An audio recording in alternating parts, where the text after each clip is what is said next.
guy. Just what has he done to make it this far, and how much has he kind of got on your radar throughout this camp? Yeah, I think Patty Giles is the surprise of camp for me.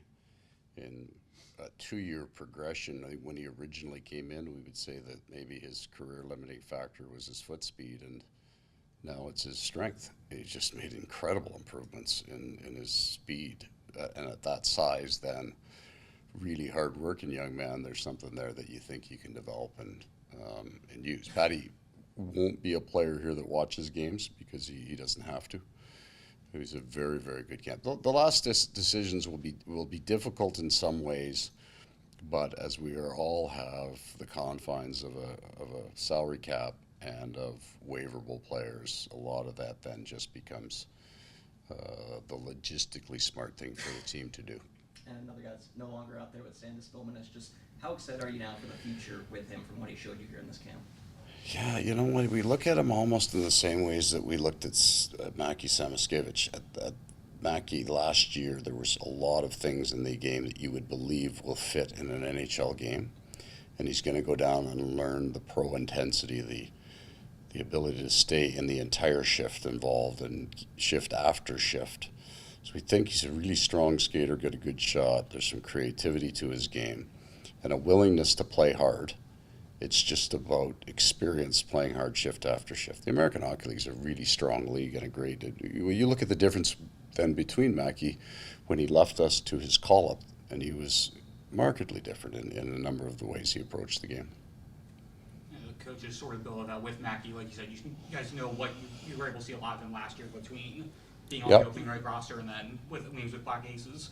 What has he shown you this past week now that he was healthy again, that be able to see him back on track as you guys get ready for everything to start up? You see the major physical change in a player that has a full summer of training. So the last 2 seasons, Mackie's been here during the playoffs with our strength people for 2 straight months, and then goes home and gets the rest of his time. He's just much stronger, much more powerful. His stride is... his skating is a strength now for him, his upper body. I mean, he's just changed. Young men can do so much in 5 months with their bodies, and he has. He's worked really hard. His test numbers are much stronger.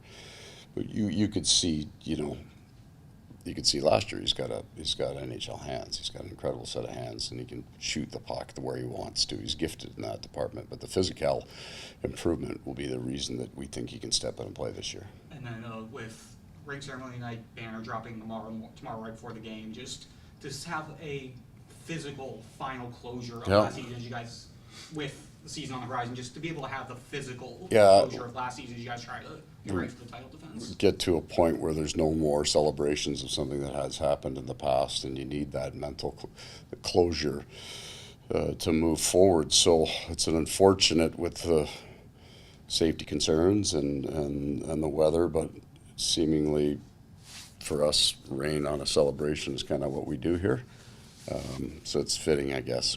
But I'm glad that I'm thankful, I'm thankful that they were able to get the rings done, that we can enjoy it tonight and then leave them at home tomorrow. Mr. Chantelier. They were raising hands again. Yes, Fudo, but yes. Are we raising hands now? Are we ignoring people that don't? They're all getting. I'll bypass anybody that doesn't raise their hand. Paul, George, can I help you? Special teams question for you. Yeah. With all the diamond work on the PK now, do you think more teams will be going to spread versus 1-3-1, 1-4? Yeah, I think that's the natural progression. I think and I do not have the history of this, but that idea of the 3 across, the low 3 offensively, I think you started to see it back in Montreal with Saku Koivu. It was the first time. It used to be 2 defensemen up at the blue line.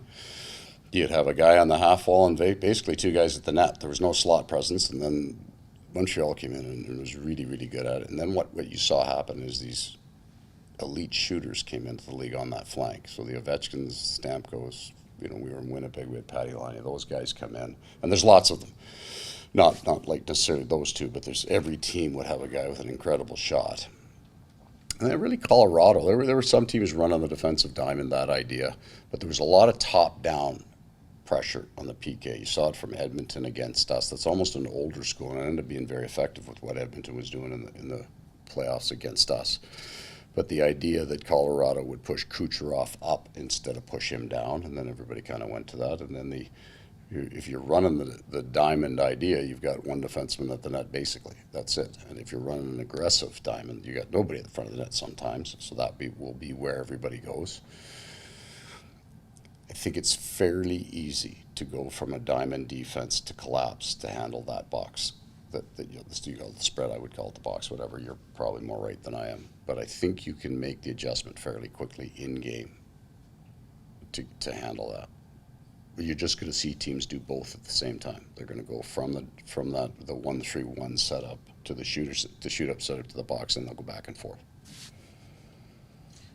Paul, you mentioned a minute ago. Oh, sorry, is that me or Throwing elbows or what's going on? I think Emily had her hand up and you slapped it down. I think is what I saw over there. That. It's physical. Emily, come in next.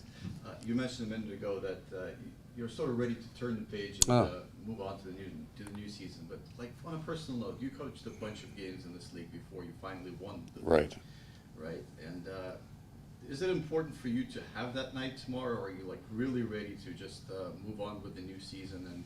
And I'm looking forward to tonight. I am. not only tonight, but tomorrow night with the banner night. Well, the original idea with the ring ceremony I thought was brilliant. Have it in front of your fans. That's where you could share it. So we won't have that night, and understandably so. So that makes the banner raising more important then, because there should be a sharing that happens between the players and the fans. So we get that. It will be special, and you'll remember what it feels like, because I haven't experienced, to stand behind the bench and have all the right banners go up. You're not missing a banner. You're not short one. So that's going to be great. But I'm looking forward to the hockey. I mean, it's great that it's Boston, because we've played this team 21 times in the last 2 years, and they've been 21 amazing games. Like in terms of intensity and physicality, I think the series last year was as heavy a series I've ever coached. It was as hard, physically demanding a series as we played in the entire playoffs. So it's fitting that they're in this respect. It's the right way. We played so hard to get there. It should be Boston here, because they're the team that probably played us as hard as anybody. So it's a fitting start. And just a quick follow-up. All the locals seem to be more calm about the hurricane coming in than Yes. us visiting from out of town. Like, we're genuinely nervous. Yes. The locals I see are very calm about it. Which side are you on? Well, I'll tell you the story. You know exactly how I feel. We're living in Raleigh, North Carolina, and we get this incredible snowstorm. And there's I think us, Montreal, and Arizona, or in Phoenix at the time, were snowed in. The guy across the street from me, he's got a wife who's 8 months pregnant. He's from Florida, and in a complete panic of how he's going to get his wife to the hospital. I said, don't worry, just ask my wife, she'll drive it. Right? So you're coming from Canada, 2 feet of snow is nothing, right? We can get through that. The first hurricane that I sat through, I was in a full panic, right? We're jamming the kids into a closet in the middle of the house with mattresses, like just a full panic. So whatever you grew up with, you get used to. I'm not used to it. You know, those trees start bending, you're looking out the window. It's almost the noise more than anything else of the wind that shakes me up, because I'm not used to that either. But yeah, well, I was in LA. Got off an elevator and the hotel started moving, and there was an earthquake, and like you're going, and you're all of a sudden now you're walking down, you're walking fast, and you're blown by all these people from California. That's nothing. So that's not a big one. How do you know that, right? You're in whatever you're not used to scares the hell out of you.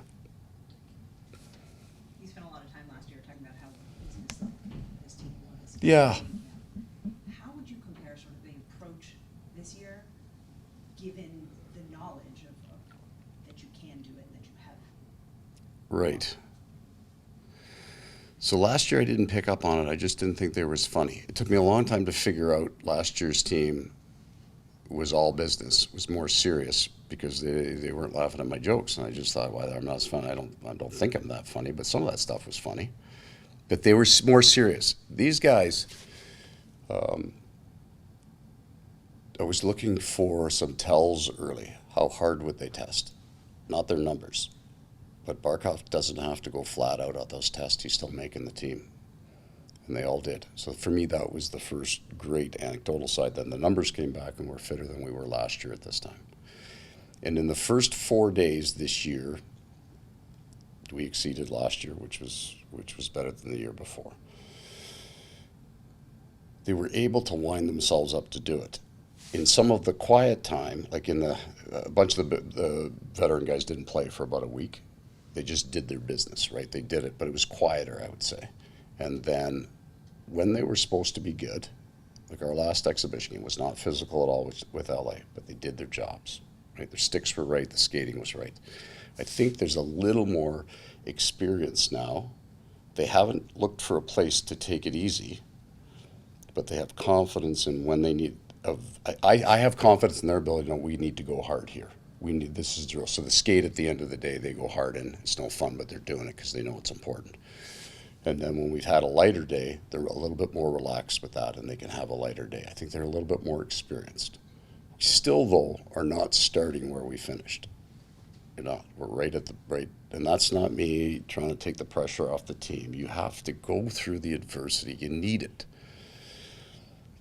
And I think we're going to have a bunch. We got like 14 sets of back-to-back games. I think only Buffalo plays more tired games than we do this year, and we're going to Finland, and there's a lot of, and there's more to this now. We got moving parts here. So we're going to have some grinders, but I don't think they're afraid of it. They're not afraid of the adversity is coming. I don't think they feel particularly special, which was what I was watching for. I think they've got enough humility in them. All right. Oh, George, Mr. Chanteler. How are you? How am I? Quick question. Are you expecting to have 3 goalies with you come tomorrow, or is this just in case after 2 o'clock this could be a different thing? Yeah, I don't know the answer to that yet. Most or all of that question will be cap related, injury based, what happens in the next 3 or 4 hours. So I don't know the answer to that. I'm not afraid of it. I mean, if you were going to have 3 goalies, you'd know. I'm only going to play one, hopefully. At a time. That's the plan. Right. Yeah. Just It'll sort itself out here in the next 3 or 4 hours. Okay. You talked a little bit about, you talked a lot about the penalty, the power play. You've got 2 new guys up top. We've seen a lot of what Adam Boquist has done. Right. What about Uvis? He seems to, Well, that's the last his- couple of weeks, right. number 2. That's the job he used to do before he got to the National Hockey League, so he's got some experience up there. We also have Nate Schmidt, who's done that job. So we've kind of tried to alternate them in exhibition games just to take a look at them. But then the one game, we got 1 power play, I think, of the last 3 minutes of the game. There are no power plays, the one we were running Uvis. So we went back and ran Uvis again. But he's done that job. We feel if we can spread our penalty kill minutes a little differently this year, we may be able to run 1 unit a bit longer. So we were fairly close to a minute, a little over a minute. We get them off the ice. If they had really strong zone time, we'd leave them a little bit longer. But we didn't leave 1 unit too long on the ice. We think that unit with Boquist on the top right now, if they're having success, they'd stay. And I think I can cut back Barkov, Reinhart off the kill. And as far as Uvis goes, what a difference a year makes for him, right? This time last year. Yeah. He's, talking about NHL debuts, and now he's been here all year, and you guys know him as well I as you just ever have. love how hard he plays. Like, he battles, he takes hits, he gives hits, but he will do anything he can to complete a play. And that's what I think his greatness is, that we think his strength is his compete. And he came out of our lineup last year, and he didn't deserve it. And that was true of Josh Mahura at the time, too. Those 2 guys, right in the 2 or 3 days, and they know these guys are coming back, played incredibly well for us and didn't deserve to come out. And then he gets into the situation, he hasn't played a lot of pro hockey over here. We're not letting him sit as the 7th guy. He's got to go down to the American League and he's got to play games. But he was, in our mind, an NHL defenseman last year. Now it's a different look for him because he'll have a different partner and there's higher expectations for him. But I believe he can play regularly in the NHL. And you expect to rotate a couple, that third pairing? Yeah, I think what we do is I just won't leave it too long. I don't have a structured. I've never liked that, saying I'm going to rotate you in and out. I think there's a value of that if you have 2 young guys, Even if it's kind of like you don't have to start your starting goalie if he gets a shutout the next game. You don't have to. Even if a guy plays well, he can come out of the lineup. I just don't like it with more veteran players. But the message will be at some point, I'm not leaving everybody in unless it's really successful for us, and clearly then they're playing well. But even if you're winning, that's not the deciding factor. We'll watch their individual play, and we won't wait too long. All right, everybody, stay dry.